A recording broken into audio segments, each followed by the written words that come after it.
So now we'd like to start Module 2. I hope you guys are prepared. Our Module 2 is going to be starting on the right track, okay?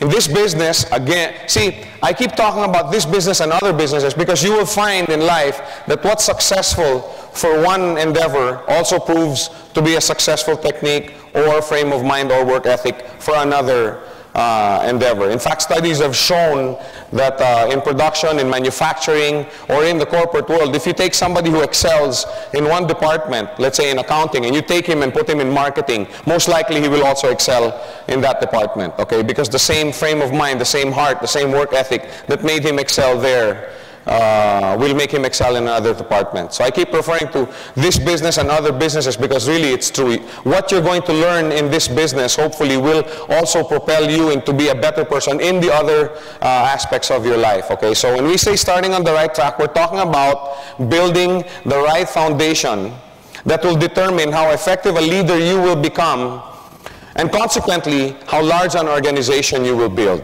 Okay. Bottom line, ultimately, all of us here would like to have large global organizations. Huge reaction from the crowd. We all want to have global organizations, right? Isn't that what we want? I mean, I have been in the background, so to speak, when it comes to e-commerce and you know, the computer, you know, I used to call these things rats. I didn't know, you know, all I know is this little rodent that my child uses for his computer. So I never really understood, okay, I never really understood what e-commerce meant on a global scale. Okay, and I tell this story a lot because I remember Muhammad Isa coming into the office before and, you know, oh, you know, on the e-commerce and the net, once we go on the web, and I'm like, yeah. See, because me, I know how to network only one way, one-on-one. I know how to build an organization only one way, one-on-one. Sit down, train your group, you know, have home meetings, etc., etc. And I used to be like, yeah, right. And then pretty soon, I find out that because of e-commerce, Mr. Isa now has a huge line growing in Sweden. Not only did he open up Sweden, but it's now, you know, growing. He used to come to my office and say, Joe, look, from Alabama. Joe, look, from Sweden. Joe, look, from Switzerland. Joe, and I'm like, wow. You know, and he proved me wrong in this thing. You can build this if you do it right on e-commerce, okay? But, again, you also have to build a large organization through your leaders, okay? So anyway, that's one thing that I'd like to really focus on tonight in this module is how to build a large global organization. Okay, of course, we don't want our organization to be just in our neighborhood. Okay, it starts that way. It starts with your friends, your relatives, your office mates. But if you do it right, you will see that your organization will go into countries where you may probably never even have been.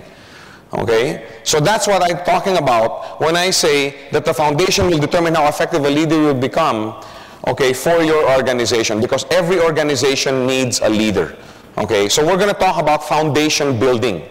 Okay, before you do anything, you should talk about your foundation. Many times I have people coming to the office saying, oh, Joe, you know, I want to go to this country and that. Oh, I know, you know, this. And I'm like, wait, you know, have you had any training in this business? Would you know how to make a presentation when you go to that? No, you're supposed to go there with me. Wait. You know, like Kuna so efficiently pointed out, I can't be in 100 places all at once, although I probably have enough flesh to go around in 100 places, but I'm working on it. Okay, so we're going to talk about foundation building, okay? And for me, in this business, the best foundation, okay, the best foundation in this business is you. You have to start here, inside, with yourself. You have to realize that you are going to be the cornerstone of your organization. The first thing that you have to do, like I was saying earlier, is get educated. Okay, learn everything you can about the industry. Okay, like I said, it's been a long, colorful, profitable, world-changing industry that we're in. Okay, it's something that has changed people's lives, made them independent. It espouses free enterprise. Okay, it's something that has changed the face of this earth. Okay, you have to know about the company. Okay, I don't want to go into that. We went into it in our other module. Everything you can about the company, about GoldQuest. Stay abreast of all the current events. Okay, get hold of all the quests. You know how we have this newsletter that we come out with. Okay, if you don't have it available with you, you can download it on the from the web. Okay, from our web page. Everything is going to be there. Okay, so stay abreast with everything that's happening. Okay, then also the plan. You should always know everything. Okay, about the plan. Not just how much money it can generate if you do this.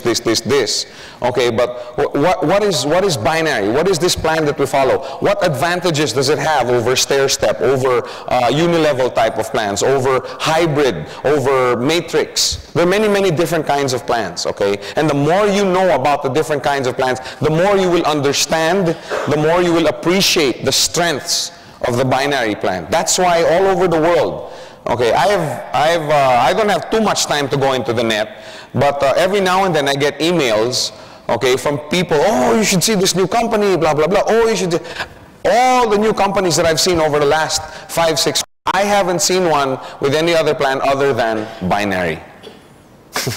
Okay, it's all binary. Okay, now, as you go out, you will realize that binary didn't always have a good history. Okay, and I'd like to explain that. One of the things you're going to have to learn if you want to do this business properly is learn how to handle objections, correct? How many had objections when they first started doing this business? Did you join right away?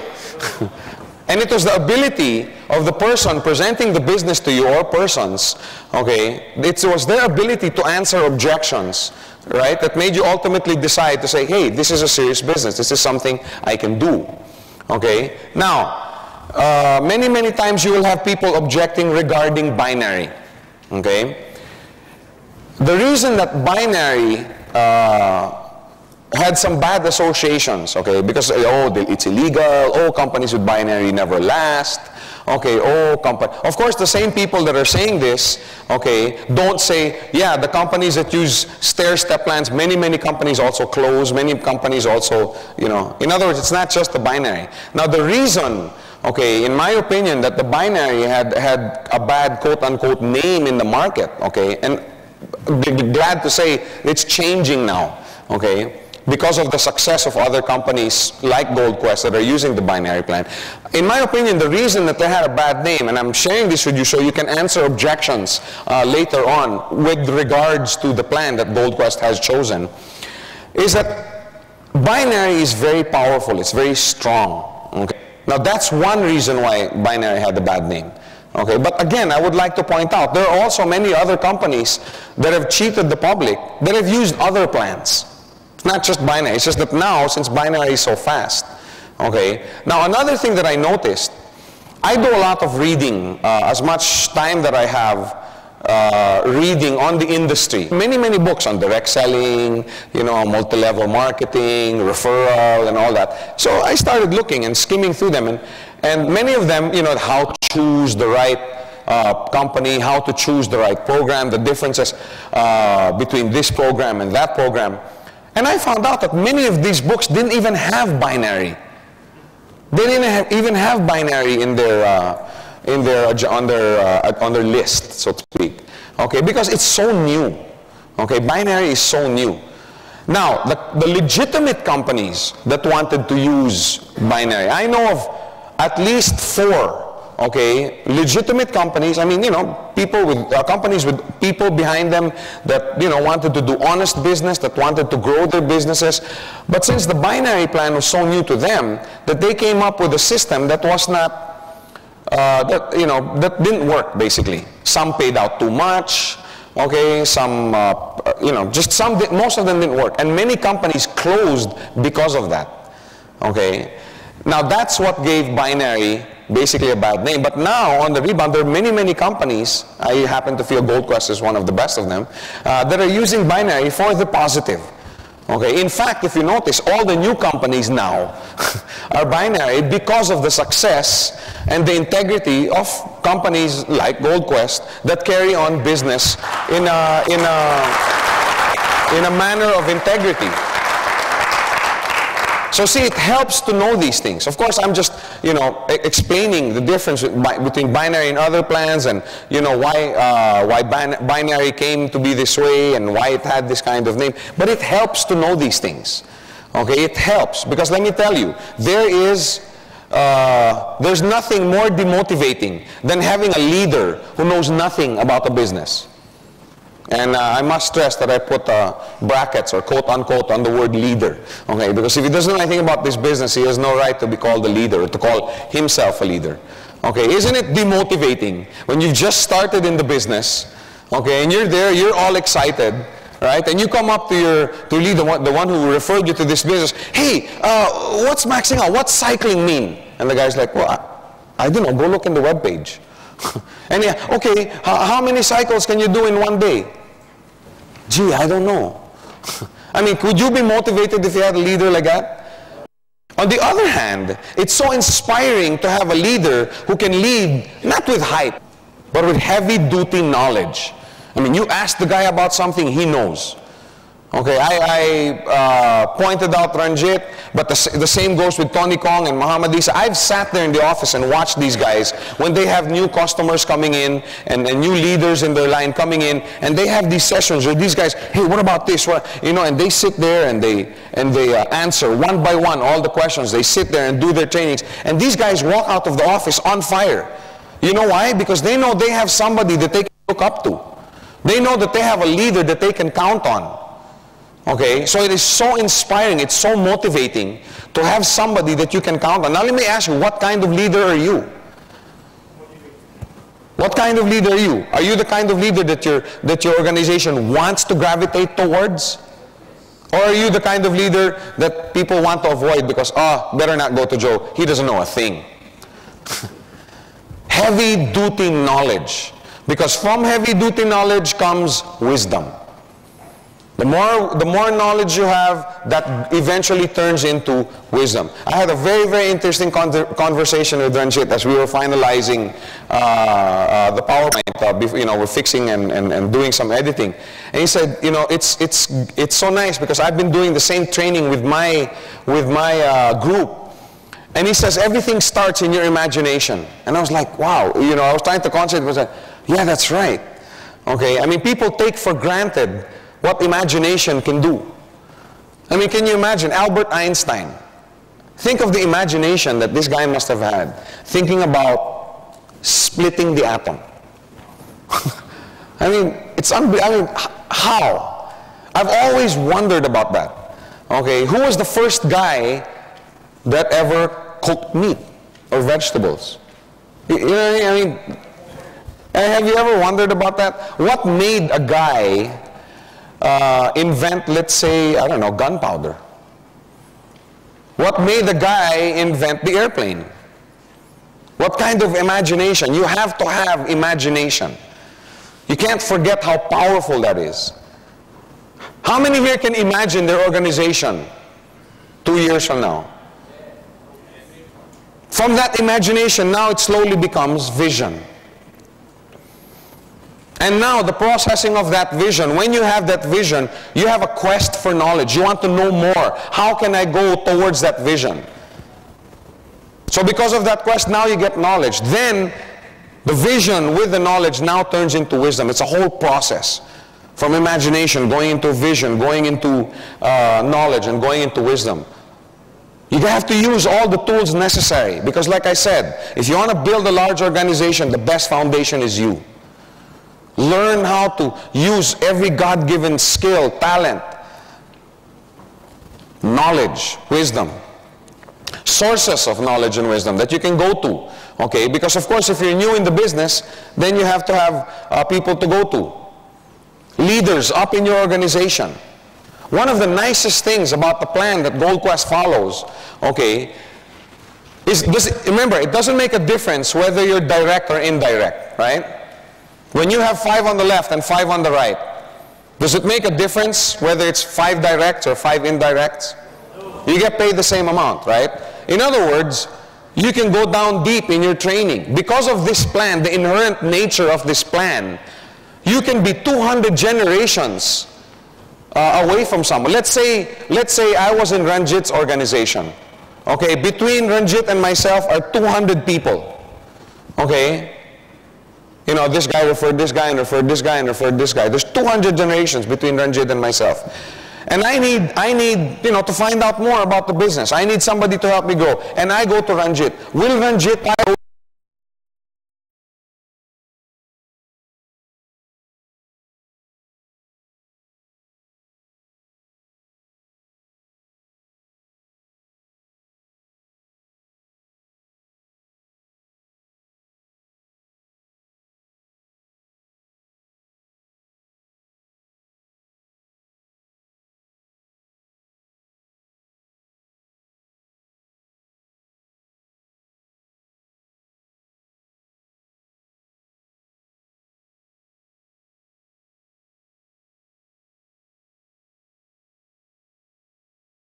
close the door on me? No. Why? Because when he helps me build my organization, it's still under his organization also. So I'm saying you have access to many leaders up in your organization. Don't think that your leader is only the guy who referred you into the business. Because his leader will help you out in this business. Because he also benefits. So spend time with these people. Let them know, I'm open for training. I'm open for impartation from you. Okay? Another source of wisdom and knowledge is leaders down in your organization.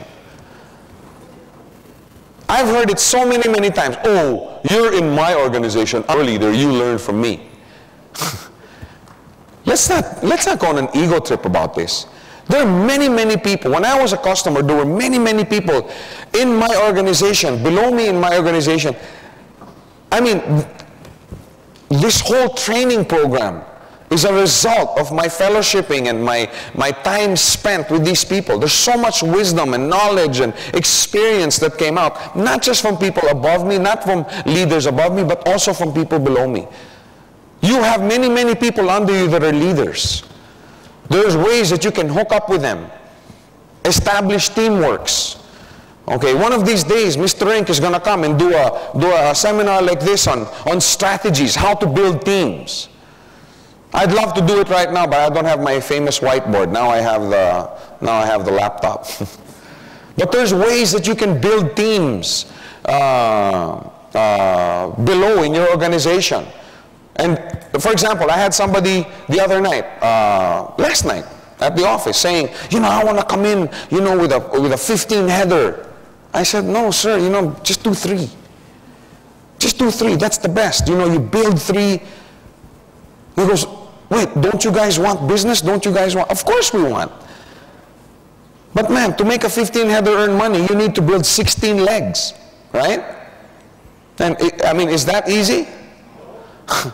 It's not easy. How do you support 16 legs? Maybe eventually, over a year or 2, yes, you can. But in the beginning, I said, sir, just do 3. Build 1 leg on the left first, 1 leg on the right. But I want to have many tracking centers. Yes, you can go under, you can go below. Okay? That's what I'm saying. There's many other strategies that you can do. But there's a lot of teamwork. There's a lot of knowledge and wisdom that you can pick up below in your organization. Company materials, periodicals, you know, the quest, the web page, you know, all these things. There's a lot of stuff that you can pick up on from the company. Tapes, audiovisual, audio tapes. When I first started in this business, of course that was 10 years and 80 pounds ago. When I first started this business, you know, in Manila, we're famous for our traffic. Okay, I know some of you will say kidnapping, but before that, we were famous for, our traffic. Okay, and I used to spend a lot of time in the car. You know, I would sit there and do training in the car. I would listen to tapes in the car. I would spend 1 or 2 hours. Hey, that's training time. I would sit and go with somebody below me and say, come on, let's do training in your group. While we're in the car, we sit there, we talk, we train. Use your time. Okay, but there's and don't limit your wisdom with the material that we come up with. Okay, because there's a whole wealth of material out there. Like I said, what works in one business is going to work in another business. Excellency in one will also make you shine in another. Okay, so don't limit yourself to me or Patrick or VJ or Mr. Rink or Mr. Bismarck. We learned from somebody else. Books, very, very important. Wealth of wisdom in books. When I first started in this business, I couldn't afford books. Okay, I had, I was in traditional business really grew, and, I was sitting on top of the world, and then one thing led to another. My partner and I had the falling out. Bottom line is I ended up with nothing, the next day and owing half the world. Okay, and that's how I got into this business. And I used to be really, really frustrated about it, but now I'm so thankful, because if it weren't for that situation, I would have never discovered this industry. But anyway, I knew God works in mysterious ways. Really, I came to know this wonderful industry because of that incident in my life. But anyway, I knew I had to go get educated, okay, in this business. So I would go out to what's the equivalent of your MPH? We call it National Bookstore in the Philippines. I would go there and start reading books. Okay, I couldn't afford to buy them. Okay, so I'd take them out of their plastic sleeve. Okay, and you could always tell when I was going to National Bookstore. I'd be in my shorts, rubber shoes, t-shirt, comfortable, and I'd sit there, take it out of the plastic sleeve and read. For 1-2 hours, read about the business, the industry, blah, blah, blah. And then I'd close it, I'd hide it behind other books, and then I'd go, okay, and have lunch and come back after lunch break. And then I would come back. No, really, I'm serious. I would come back, pick up the book, and pick up where I left off. And I'd have, sir, no private reading. I'm like, no, I'm reading in public. This is not private reading. This is okay. But that's how I started. Company meetings. How do you learn how to present the business? Go watch somebody do it, right? I would go almost every night to all the meetings that the company had, just trying to soak up all the excitement, all the wisdom. I sat there and listened to all the different types of presentations. This guy would present the business in a different, this guy would present the business, and I started identifying, okay, I think this way will work best for me. I think this way will work best for me. And I started putting together my own presentation. I was saying earlier, one of the skills you need to succeed in this is how to answer objections. The other one is how to make an effective presentation. So that's one of the first things, and the first thing is I endeavored to learn, and you do that by listening to others present. Go to company meetings, make use of it. Remember, you're in the business of impartation. The more you know, the more you can pass down to your existing and future leaders. Okay, if you know nothing, you pass down nothing. It's that simple. I don't know how graphic you want me to be. Okay, if you go on a Xerox machine and out on the out plate or on the out tray, you want to see a full sheet of paper, what do you put up on top of the photographic plate? An empty piece? An empty sheet? No, you put in also a full sheet. That's what gets copied. Remember I was saying you are the standard bearer of your network? You are the one that your organization is going to emulate. You are the one that your organization is going to copy. Now let me ask you, are you worth copying? Can you look yourself in the mirror and say, I would like to have 2, 3, 4, 5 more under me like me? Some are saying yes, some are saying no. I don't mean any offense. Like I said, we don't have much time with each other. I must speak the truth. I asked your permission, remember? The more knowledge you have, the more confidence your organization will have in you. Okay, I just want to reiterate that point again. You want to acquire knowledge and wisdom not just for your sake, but for the people below you. Because let's face it, if you want to be successful in this business, you need to have an organization. The next building block of your foundation is setting up a home office. Okay, you don't have to go out, and rent at the Petronas, 1,000 square meters or 10,000 square feet of office space to do this business. No, you don't. We're structuring the web page. How many have seen the new design of the web page? Isn't it much better than the old one? We're designing that so that you don't have to go anywhere to do business. Everything can be done on the web. Okay, but still, you still should have a home office. Okay, in other words, you don't have to have an office in the traditional sense of the word. Okay, I built other businesses, I built organizations in other businesses, okay, from my home. Okay? Your real capital in this business is time. Right? Is it the $430? Is that your capital? I'm only hearing one or two people say no. Think about it. Either yes or no. Is that your capital? No. No. You're just buying a coin. That's all you're doing. Right? What is your real capital in this business?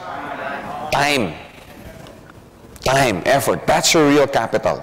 Okay? Now, if I were to put up, let's say, a computer shop, let's say all the money I had in the bank was, let's say, 100,000 ringgit, and I set up a computer shop. Okay? And that computer shop failed for some reason. Okay? I can't afford to make it fail because that's all the money I have. That's all the capital I have. But if Bill Gates were to put up a computer shop of 100,000 and that thing closed, will it make him bankrupt? What I'm trying to say is he can afford to lose more because he has more capital. I'm trying to address here the people that do this business part-time. How many endeavor in this business part-time? Okay, there's a lot of you out there. How many do this full-time? Also very good. Congratulations. But many of them started also doing this part-time. Okay, now when you're doing this business part-time, your capital base, right, is very, because time is your capital. See, if you only have 1 or 2 hours a day, okay, to invest into this business, you shouldn't waste it. If you only have 2 hours a week to do this business, you shouldn't waste that. Okay? Time is your real capital here. That doesn't mean that if you're doing it full time and you have 8, 9, 10 hours a day that you can go around wasting your time. No. But you can afford to make more mistakes, right? Because you're just putting in more hours. But that doesn't mean that you should go around wasting time. Remember, okay, I don't have this on PowerPoint. You might want to take this down. One of the biggest advantages about this business is you don't have a boss, right? There's no pressure. There's no pressure from any boss. The only pressure you feel is yourself. Is the pressure that you put on yourself. I'm sorry. One of the worst things about this business is you don't have a boss. Hey, bosses are good because they're the ones that push us to reach our maximum. I know some, oh yeah, I do this business full time. But then when you go into his daily schedule, guy wakes up at 12, you know, finishes his lunch break by 2:30. And he has to finish by 2:30 because he has to catch a 3 o'clock showing at Mid-Valley of, you know, the movie. And he's out at 5 o'clock, oh, just in time for an early supper, so he can finish by 7 to catch the next showing at Mid-Valley. And he has to catch the 7 so he can have a late supper at 9:30 and be in the disco by 11. But I don't work, I do Gold Quest full time. That's what I'm trying to say. Okay? Doesn't mean that just because you don't have a boss that you can go around and waste your time. Always remember that. Your capital in this business is your time. If you're doing it part-time, then the more you should guard this capital. Make sure you don't waste it. And the way to be more efficient at managing your time is setting up a home office. You have to get organized, okay, in order not to waste your time. Okay, now the way to get organized, okay, in your home office, you should have company materials, you know, brochures, profiles, newspapers, etc., etc. Okay, you should have a stack of them. You know why? Because you don't want to have just one, right? And then you go to a presentation and say, oh, can I have this brochure? I'm going to discuss this with my wife. Now you have to go back all the way to the office. You see what I'm trying to say? Now in Manila, going back to the office from your house sometimes takes 2-3 hours because of our traffic situation. Now here, it may only take 1 hour or maybe 45 minutes or 30 minutes, but hey, you still don't want to waste 30 minutes or 45 minutes or 1 hour. You could spend that time sitting down and showing the business to someone, or sitting down with the group or 2 or 3 of your people and training them. Don't waste your time, okay? That's the reason why you should have stuff in your house. You know, have some brochures. Wherever you go, you should have them. You should also have profiles and downloads from the websites. Because many times it keeps you abreast with all the most recent things that are happening with the company. You should have files of your genealogy report. How many have files of their genealogy report? You know why this is important? Why is it important to you guys? Number 1, to track your growth, right? And number 2, when people say, hey, does this work? Yeah, look at my organization. This is my genealogy. Look, these guys, I don't even know them, but I trained these guys who trained these guys, and now my organization has grown. That's what you need a genealogy report for. Your checks. You should have files of your checks. Oh, have you made money? Yes, I have. Look. This is a testimony business. That's the reason why you have to have your checks. To prove to people that it works. If you just started in the business, of course you're not going to have a check, you're not going to have a coin. Have copies of your friends' checks or your leaders' checks. In other words, if you don't have your own testimony yet, use somebody else's. Right? Now, I don't think there's anything wrong, you know. Joe, how much have you earned already? Well, I haven't earned yet. I just started 4 days ago. Okay, oh yeah, this business is not good, you haven't earned it. Hey, I've been in this business a week. I've spent most of this time just training, so I haven't earned it. However, my uncle who brought me in is now doing about $1,000 or $1,500 a week, and he's only been in 3 months. Really? Yeah, look, here are his checks. This is what his organization looks like now. See, that's what I'm trying to say. Doesn't mean just because you don't have your testimony that you can't do this business. And tell this to your new leaders and your new potential leaders. Because I hear that all the time. Oh, Joe, I can't do this business. I don't have my coin yet. What about us when we started in the business? We didn't have a coin. How were we able to show people that this is a business that's viable? We didn't have a coin. I had somebody come up one time and, you know, I actually picked this up from someone. He also didn't have a coin. And, oh, I want to see the coin. I'm not going to do this business to see the coin. Yeah. So the guy just took out, you know, one ringgit and said, hey, look, it looks exactly like this except it's gold. Yeah. So now I use that all the time when I go to meetings. And, you know, everybody thinks I always carry gold coins. Joe, do you have a coin? This guy wants to see a coin. Well, here's one. Well, that's just 1 peso. Well, it's a coin. Yeah, but we want to see one of Gold Quest coins. It's the same, except it's gold. It's round, it has 2 sides. I mean, how low-tech do you want to be? Okay? People take you more seriously if you have business cards. You can't go around, you know, oh, you know, Aaron, this is a fantastic, oh yeah, Joe, this is great. You know, you're in McDonald's. Oh, Joe, how can I call you? What's your number? Give me that napkin. It just doesn't sit right. You know what I'm saying? Oh yeah, I have my business card. Here it is. You know what having a business card does? Okay? When you give your business card to someone, this connotes that, number 1, I'm proud of what I'm doing. I've put my name, I've put my stamp on this endeavor. I'm proud of it. And I'm taking it seriously enough that I've invested in my own cards. That's what you're saying when you give a business card over. People would ask me, Joe, what do you do? I'm a prosperity trainer. I teach people how to earn money. Hey, that's what you guys are. You should also have your own mobile phone, okay? Or beepers, where applicable. Okay, I read a test one time. I was a manufacturer before, so I used to read a lot of these productivity tests and production tests. And I read this study once where they had 2 groups of people.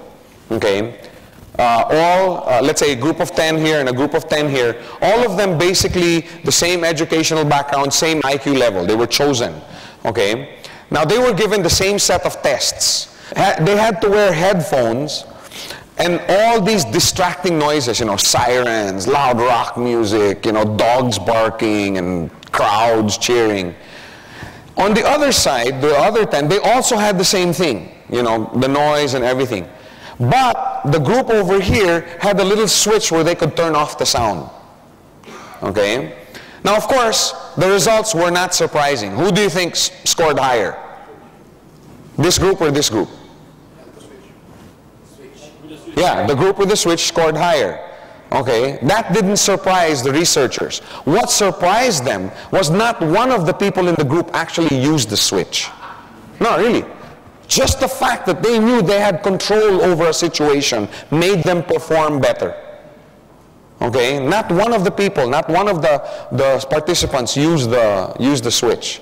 In other words, they had the same noise, they had the same distractions, but they performed much better. The point I'm trying to make here is when I would have new people coming into my organization, okay, I give them my business card, and I give them my home phone, my hand phone number, and my beeper. And I would tell them, if you're going out to see a client, okay, I was involved in another business that was very technical, okay, and a lot of training. Many times people wouldn't go see prospective clients and customers simply because they were so scared, you know, that the demos would fail and the tests would fail, or they would be asked a question that they couldn't answer. I mean, let's face it, nobody likes to be embarrassed. So I would tell them, I'd give them a card and I'd tell them, if you ever are in front of anyone, okay, and you can't answer the questions that they're asking, just give me a call. Just call me on my hand phone. That motivated them so much. They went out and started doing their own presentations and product demos. Hardly anybody ever called. Really, hardly anybody called. Just the fact that they knew that their leader's number was in their pocket and he was a phone call away motivated them already to go and do the business. Okay? Always remember that. Let the people in your organization know that you are available. Okay, and they will feel more confident. Now, the cornerstone of your foundation, we talked a little bit about it earlier and how important it is. And I know many times that people think that this word is overused. Okay, I hear everybody talking about this. Okay, so let's analyze carefully what a vision does for you. Okay, let's quantify it. Let's not vision a nebulous word. Okay, vision this, vision that. Let's quantify. What does a vision really do? Number one, it determines your direction. Okay? For example, if somebody lived in Kuala Lumpur and wanted to go to Johor, okay, where would he go? If his vision was to go to Johor, where would he go? Where south? Let's say this is south, okay? For reference purposes, let's say this is south. Let's say Johor is that way. If you know you're going to Johor, you know you're going in that direction, right? Having no vision is like a guy waking up in the morning and saying, okay, today I want to go somewhere. Where do you want to go? I don't know. So how does he know what direction to go? How does he know what route to take? How does he know what bus or what car what route to take with his car? How does he know what time he's going to get there? And most important, how does he know if he's going the wrong direction? He doesn't know. He's not really going in it. But if he knows he was going to Johor, and he knows he's going in that direction, and he takes a bus that's going to Ipoh, you know what I'm saying? Then he knows that he can correct himself and go the right direction. That's what a vision does for you. It sets you on the right path. Okay, many people have absolutely no idea where they're going. They don't know what time they're getting there. They don't know what route's going to take them there. They don't know how long it's going to take. They don't know if they're going the wrong way. I know. I went around for many years in my life without a vision. And I just kind of went where the wind would blow me. Oh, one day it was here. Okay, I'm there. One day it's here. But when I sat down one time with my discipler, and he gave me a vision of where he thought my life should go given the circumstances I was in, then that's the time my life started moving in a predominantly forward direction. So remember, a vision determines your direction. I always talk about Tiger Woods because, you know, Tiger Woods is one of my favorite. Well, it still is Michael Jordan. Michael Jordan is still the hamana of all basketball players. Okay, but even Michael Jordan idolizes Tiger Woods because he's just a really good golfer.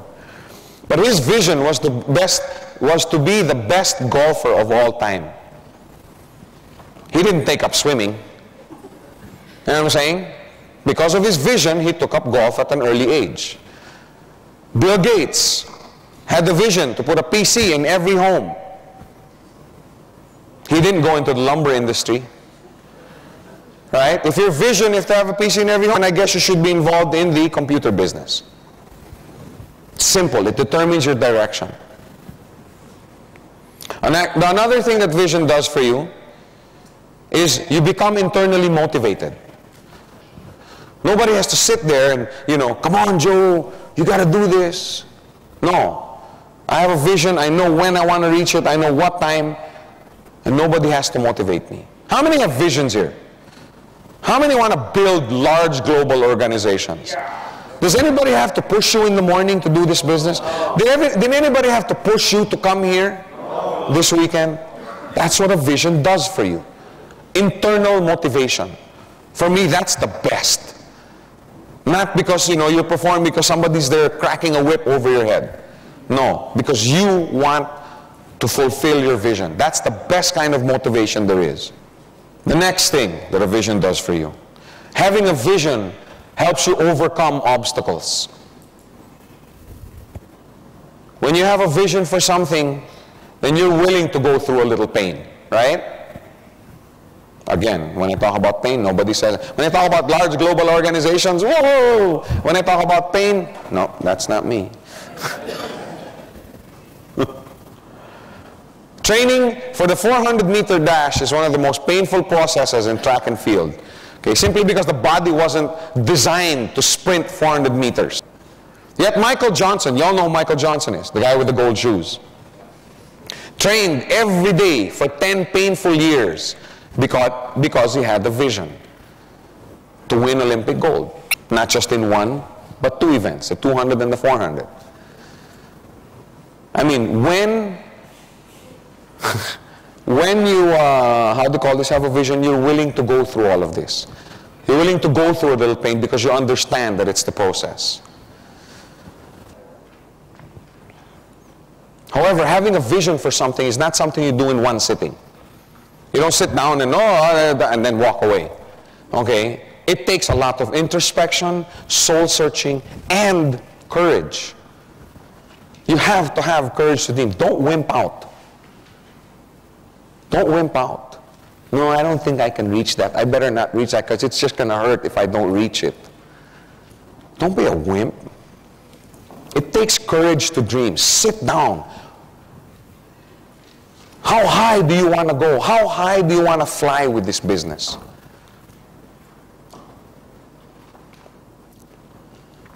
I always tell people in my training and my children, when you establish your visions and your goals, have what I call the 50-50 rule, 50-50% rule.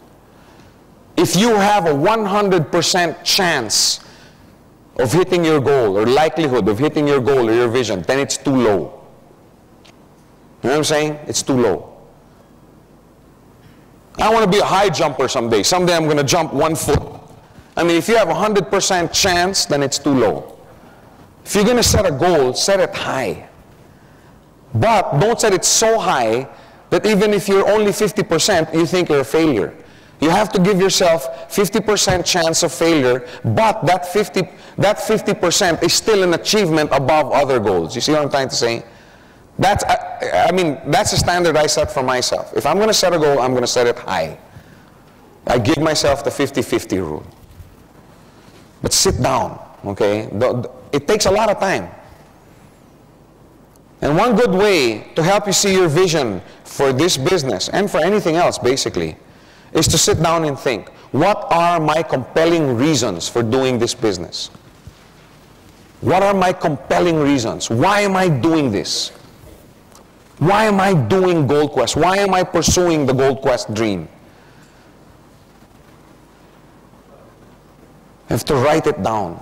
What is it that I have a burning desire for? Identify it, because I'm telling you, that's gonna determine your work ethic, determine your directions. Compelling reason number one for me, at least with my list. You want to know my compelling reasons? Have you sat down? Because it's really something that you have to go through. Number one, compelling reason number one, I don't want to grow old poor. I want to work hard now while I'm young. Okay, I'm not so young. I'm already 28. Okay. I have nothing against poor people. It's the poverty that I don't like. You know what I mean? I mean, I've been with and I've been without. And frankly, I prefer with. Okay, I don't know about you guys. Compelling reason number two, I don't want to be in debt. I've been in debt once. I don't ever want to be in debt again. And I figure, you know, if you make $1 million a month, you probably won't be in debt. As long as you don't spend $2 million a month. Okay? Which is another seminar in itself, financial management. Okay? Compelling reason number three. Okay? Well, for those of you who don't know me, I'm married, I have 5 kids.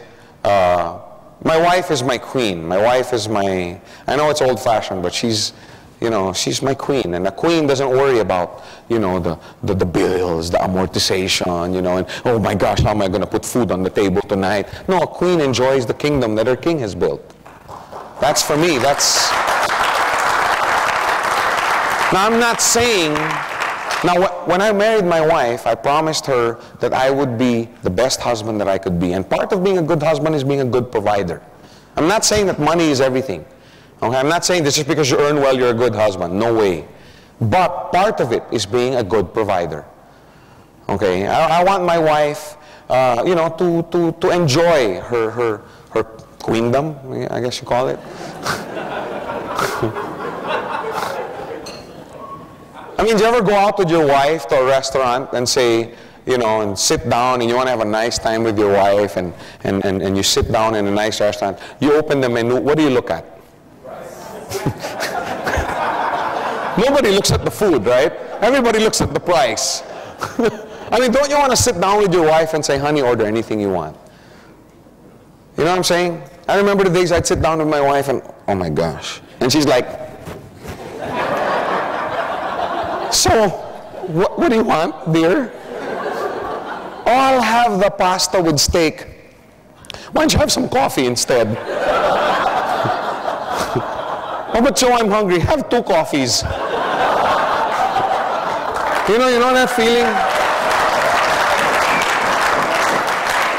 Or you're walking with your wife in the mall, you know, and she's like, oh, look at this dress, you know, it's so beautiful. And you're like, no, it's out of fashion. And she shows you a pair of shoes and you're like, it's not your style. Now, I don't think, I mean, I laugh about it, but I take it very, very seriously. And I don't think I'm alone in this room. I think all of us are the same way. And I want to give my wife, that's compelling for her. It keeps me awake nights. I want to be able to sit down in a restaurant with my wife, open the menu and say, what do you want, dear? And not have to say anything. Compelling reason for me. Compelling reason number 4. Okay? Bible says leave an inheritance for your children. Okay? And I have 5. Okay? And I want to leave an inheritance. I'd like, you know, each one to have at least, you know, the dwelling place, either a bungalow or a condominium. I don't know. But I'm working really hard. I'd like, you know, to leave them a nest egg of, you know, $1 million each. No, I'm not adopting. Okay, so no need to apply. Hey, are you going to set your visions high or not? Are you going to set your goals high? Do you love your kids or not? I'm just saying, these things keep me awake. It's compelling for me. Compelling reason number 5, I want to own my own home. And not just, you know, something, you know, okay, this is all I can afford. You see what I'm trying to say? I have a burning desire to play golf 6 days a week. But to do that, you have to build a certain base. You see what I'm trying to say? Identify, sit down. What am I doing here? What am I doing this weekend? What am I doing in this business? Why am I here? What are my compelling reasons? Am I here just because, wow, everybody else seems to be doing it? No. What are your compelling reasons? List them down. Sit down. Commit to paper your compelling reasons and your burning desires. Write it down.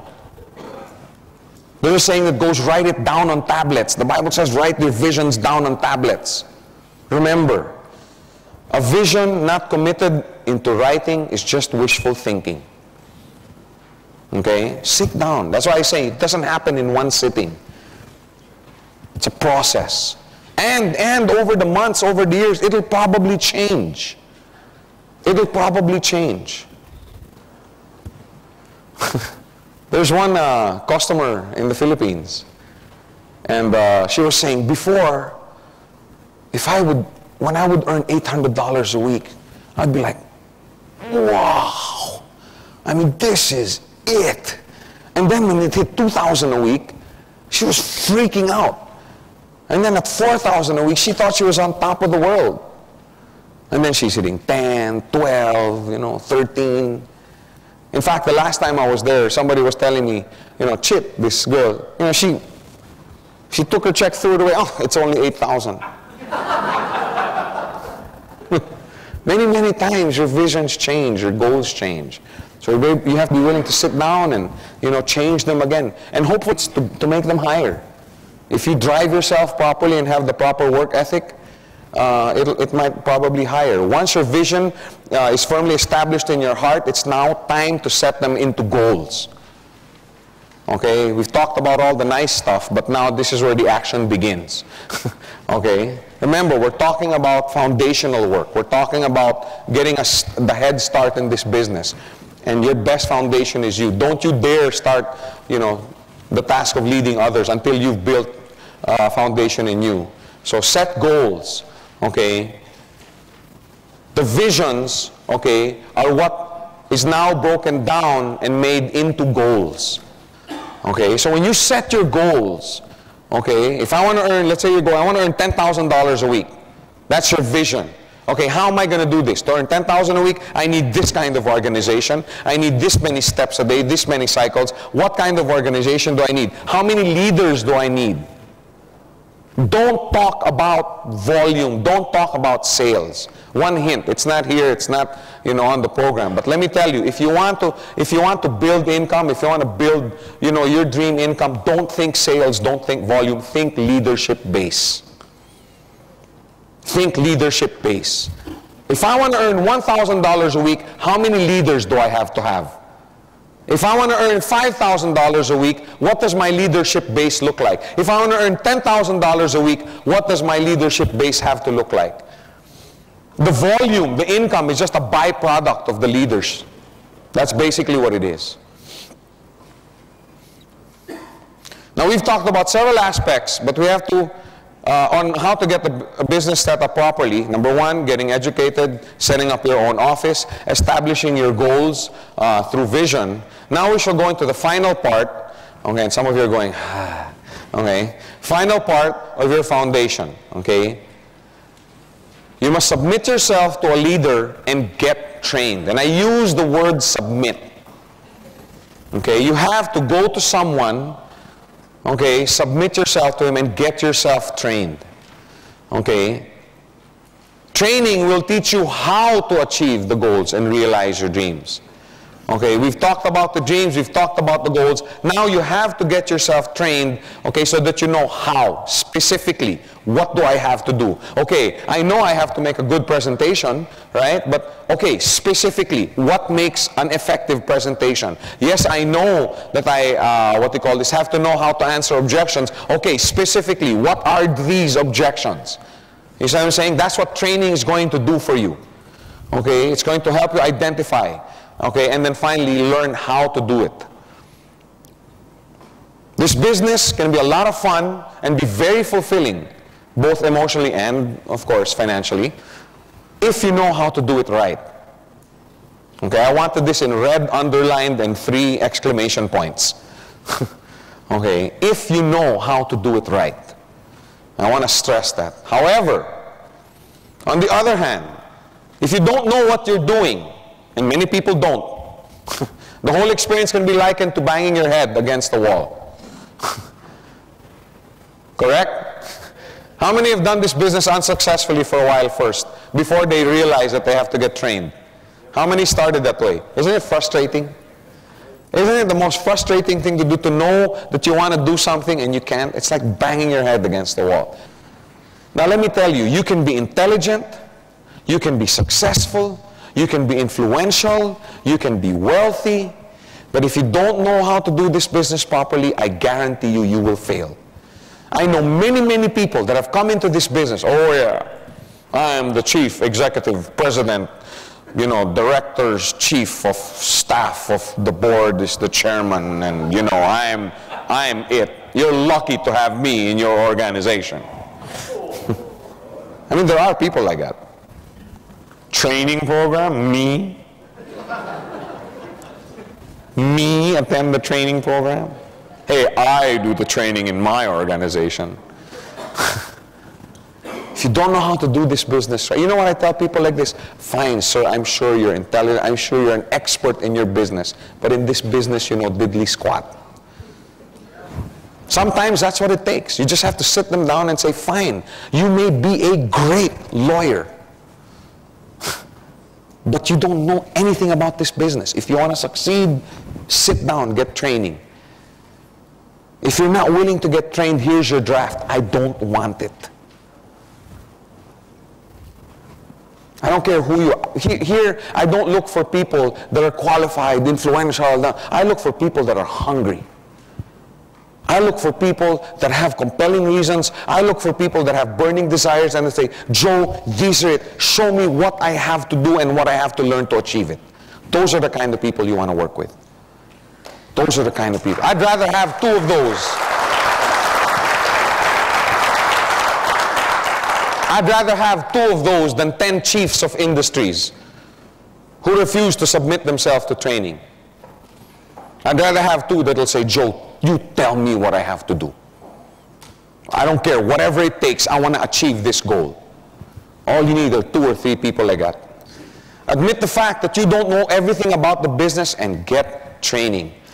How do you get training? Attend seminars. Okay? Don't limit yourself to, like I said, there's a wealth of knowledge outside. Hang around with your leaders. Pump them for information. Hey, I heard you had a successful meeting last week. You know, what happened? What'd you do? Hey, I heard you have a really big group that's moving really, really well. Why? What did you do to motivate them? What did you do? Hang around. What do they do? Why are these people successful? Wouldn't you want to find out why Ranjit is where he is? Why Muhammad Isa has a network, and Tony Kong, and Peter Ng, and Patman? Don't you want to find out, Patrick? How'd you build your network? Hang around your leaders. Pump them for information. If you had, many of you are embarrassed, right? Oh yeah, but you know, he might say I'm being too overbearing and blah, blah, blah. If you had somebody in your organization under you who's hungry for learning, are you going to get turned off with this guy? Why not? Because you wish you had 20 more like him. You know what I'm saying? People who are, hey Joe, teach me some more. Hey, I heard you're doing a business presentation. I'm not going to bring anyone, but can I go? I just want to pick up on some energy. I just want to learn some techniques. Go up. Master these 3 skills in training. You only need 3 basic skills. You have to know how to present the business effectively.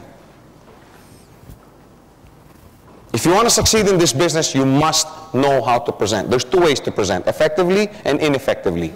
Okay, you have to learn how to present the business effectively. Okay? Number 2, how to answer objections. You have to know how to answer objections. I know it's intimidating at times. Okay, especially if you don't set up the appointment properly, which we'll get into tomorrow in more detail. Okay, but really, once you learn how to answer objections, isn't it easy? And number 3, how to build your organization through support and training. Those are the only 3 skills that you need to really make it big in this business. You don't need an MBA graduate degree. You don't need you know, whatever, a PhD course, doctorate. No, you don't need that. You just have to master these 3 basic skills. Now, of course, these 3 basic skills, you know, have components. But let me tell you, a diligent student of this business, okay, when I say diligent, somebody who's willing to submit himself to training and somebody who will actually go out, okay, and do what he learned in training. Okay, you want to make money in this business, hit the road, do the business on a daily basis. Because if you do it properly, the rewards are unbelievable. And I'm not just talking about financial rewards. How many have fun doing this business? That's great. Wow. That's great. Give yourselves a hand, man. You guys are doing something right. I didn't think there'd be that many. You guys are having fun. I'm having fun. You guys keep the business fun. Okay? Make sure you submit yourself to training. Find out what does it take to succeed. And believe me, this business can be something that will be global. Once you master these 3 skills, there's nothing that can stop your organizations from growing on a global scale. That's what we're looking at. We're not looking at a business